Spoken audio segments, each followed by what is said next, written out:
Hello and welcome to another episode of the Define the Dash podcast. My name is Mark Mullins. I'm your host this morning or this evening, depending on what time of day you are listening to this podcast. I'm just glad you're listening to the podcast, actually. So it's good to have you here. Thinking today about recent events in life. Recently we celebrated Easter. What a wonderful time of the year Easter is for a lot of people. Whether you're a child collecting chocolate eggs or if you're a Christian, Easter is a great time. And there's a lot of interesting things in the Bible that took place around Easter. I want to take a few minutes this morning to reflect back on Palm Sunday.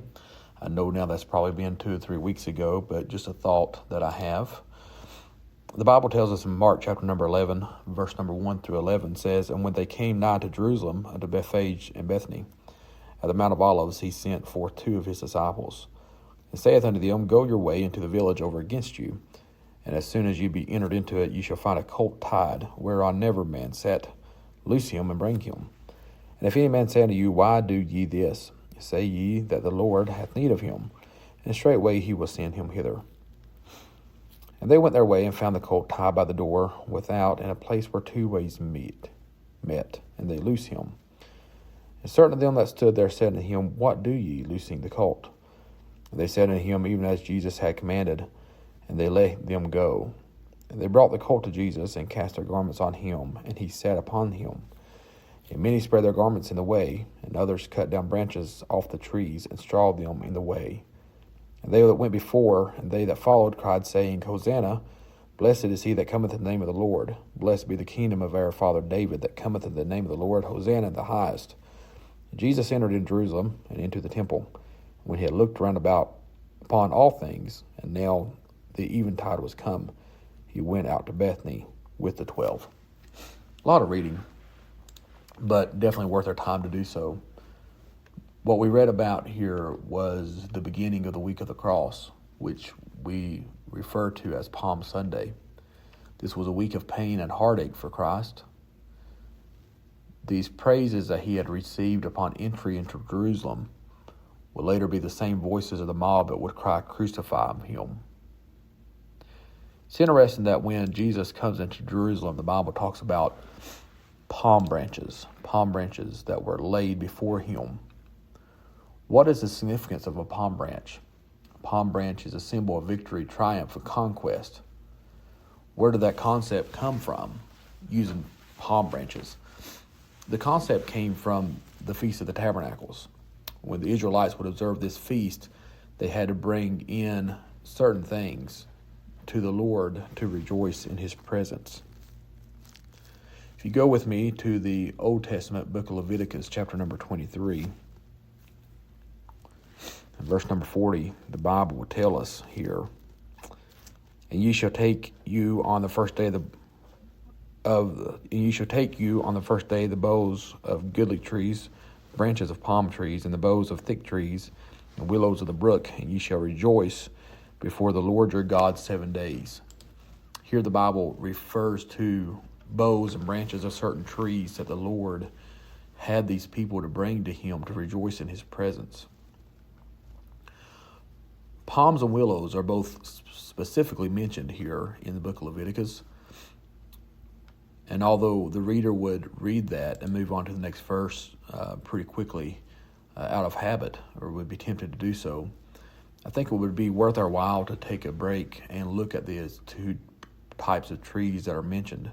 The Bible talks about palms and willows here, and they symbolize opposite experiences in life.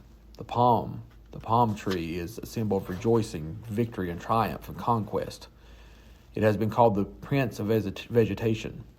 Some people will call it the king of the grasses. Sometimes victors are given a palm leaf as a reward. What wonderful things are associated with a palm tree. Psalms 92:12 says, The righteous shall flourish like the palm tree. He shall grow like a cedar in Lebanon. What a wonderful experience in life that we have when we experience palm trees. The Bible also talks about the willow tree. The willow is the opposite of the palm. So as the palm is a symbol of rejoicing, victory, triumph, and conquest, the willow tree is a symbol of sorrow, humiliation, captivity, and death. A lot of times we will refer to the willow as the weeping willow tree. Psalms 137 verse 1 and 2 says, "By the rivers of Babylon, there we sat down, yea, we wept when we remember Zion. We hanged our harps upon the willows in the midst thereof." What a setting of discouragement, humiliation, captivity. We don't see how they hang their harps on a palm tree. They are depressed. They are humiliated. They are sorrowful, and so they hang their harps on the willow tree. But it's interesting in Leviticus that every year when the feast would come around, people had to bring their palms and their willows together and rejoice before the Lord. Why would God design the Feast of the Tabernacle so that people had to bring gifts of victory and triumph and rejoicing? Also gifts of sorrow, humiliation, and captivity. Why would God design that so people would have to bring those together at one point? The contrast of emotions that we see there. The contrast of experiences that we see there. And not only do they have to bring them together, but the Bible says they were commanded to rejoice before the Lord. The reason why they were required to bring them together is because oftentimes, dear listener, as you know as well as I know, they both grow together in our lives and our human experience. For example, the flower shop down the road may say, "We have handcrafted wreaths and bouquets." What extremes of life that is. For you see, the bouquet will speak of happy times, such as a wedding bouquet, where we see the union of two individual hearts. The wreath will speak of what we carry to the grave during the separation of hearts. But both are sold by the same venue. They go together. We go through life sometimes, friends, with a wreath in one hand and a bouquet in the other. The same church bells ring for both marriages and for funerals. They are inseparable experiences. We have all experienced both of these in our lives. We've experienced a touch of the palm tree when you are successful in your work or your home or your schooling. When you are experiencing sunshine, victory, blessing, bright days. When it seems like everything is aligning in your favor. That's the touch of the palm tree. But as much as we have felt the touch of the palm tree, we have also felt the sting of the willow tree. Sickness, sorrow, separation, and loss. Those things that are heart-wrenching. Those are the stings, the pains of the willow tree. But in Leviticus, when we read about that, the Bible talks about how both were to be brought before the Lord in a sense of rejoicing. But I want to stop there and I want to look at those three words, before the Lord. Both had to be an offering. And it was going to be presented before the Lord. It had to be sincere, not worked up. A lot of people refer to the palm trees of life and the great things in life, what we already talked about. And they would think that it's easy to rejoice with the touch of a palm tree. But the reality of it is, this is a time in people's lives that most people forget God. When they are experiencing success and sunshine, victory and blessing, they forget God. We are tempted to receive the good things in life with self-praise and vanity, as if it was only by our own merits and our own energies and our own focus and our own goodness that we have attained whatever that thing is. But we must remember, listener, that any palm tree growing in our life, regardless of what realm it is, was planted by the master gardener. Not only did they bring the palm tree, they also brought the willows. And they had to rejoice before the Lord. This does not come easy. Rejoicing during pain and loss is counterintuitive to what the normal human response is to pain and loss. But keep in mind that usually the noblest life has been crafted through sanctified tribulation. The master gardener made no mistake when he allows willows and palm trees both to grow in our garden. He created both in the natural realm. And because he created both of them, he can overrule their appearance in our experience.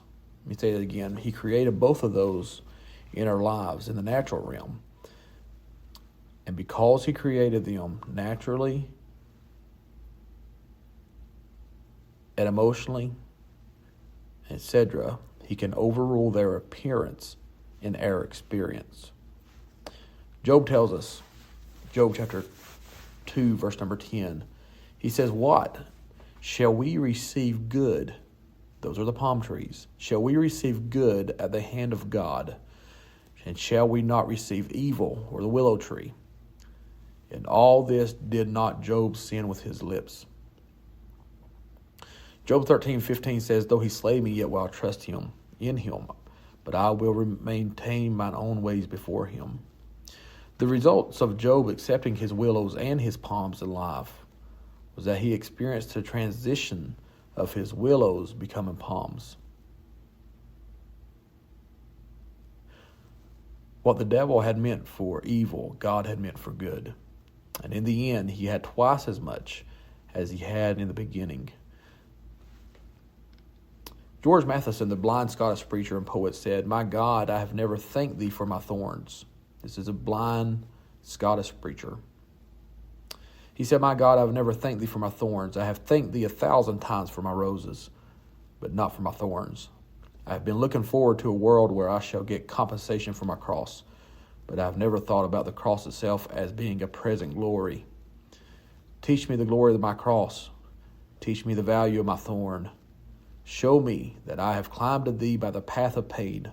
Show me that my tears have made my rainbow."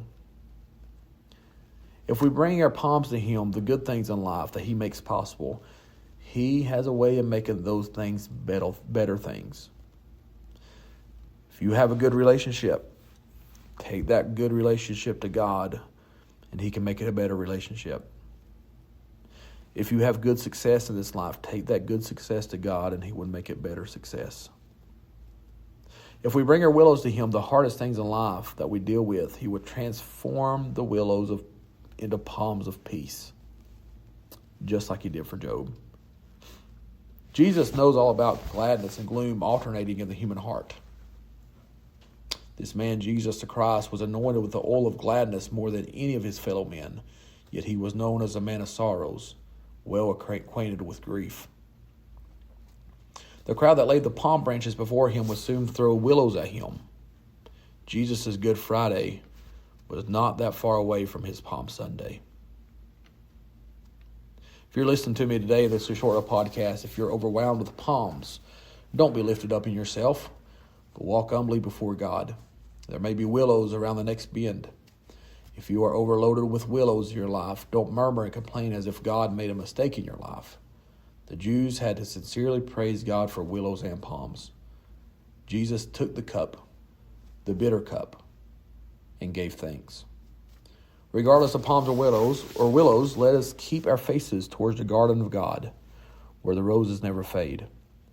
When John seen the redeemed in heaven, he said they have palm branches in their hands, but he never mentioned a willow branch. You will have a willow in one hand and a palm in the other hand in this life, but in heaven, it appears as we will have palms in both hands. Thank you for listening to this episode of the Define the Dash podcast. I appreciate your time. Hope that you're having a wonderful week, and I hope it continues to get better for you. Until next time, may God bless. When I win this war,